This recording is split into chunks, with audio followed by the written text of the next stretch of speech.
Pružné nahadzovanie očiek je veľmi výhodné, ak potrebujete mať veľmi voľne vlastne ich nahodené, napríklad pri ponožkách, ak máte silnejšie lítka a potrebujete mať vlastne veľmi voľný tento začiatok, ktorý som si vlastne urobila na týchto ponožkách. Na týchto ponožkách to nemám a ono to ako keby to naťahovanie skončí, lebo vlastne viacej sa už nedá pri tom klasickom nahadzovaní očiek. Vlastne ďalej ma to už nepustí, keď to chcem natiahnuť, ako na týchto ponožkách. Čiže ukážem mi teraz, ako urobiť, aby sme mohli natiahnuť, koľko len chceme, vlastne oveľa viac, než pri tom klasickom naťahovaní očiek. Postup je veľmi podobný ako pri klasickom naťahovaní očiek. Tu mám koniec nitky, tu mám klbko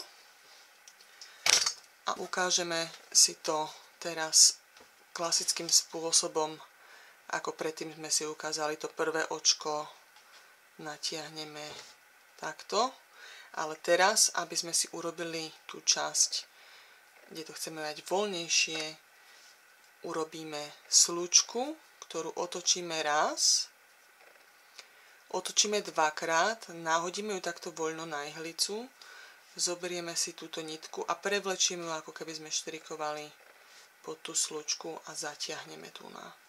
A takto pokračujeme, až kým nemáme potrebný počet očiek nahodený. Čiže dvakrát slučka a nitku, ako keby sme uštrikovali normálne cez ňu.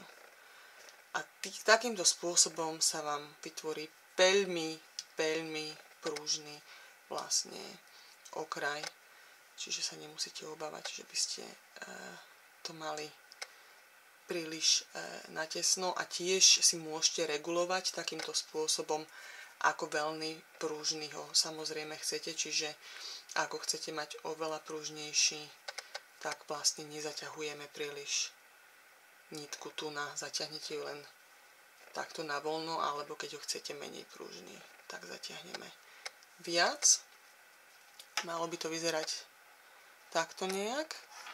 Ešte si ukážeme posledný krát, čiže raz slučka, dvakrát slučka, cez ihlicu, zoberieme nitku, uštrikujeme. A keď ste sa teraz dostali na koniec, kde chcete byť, začnete s touto nitkou vlastne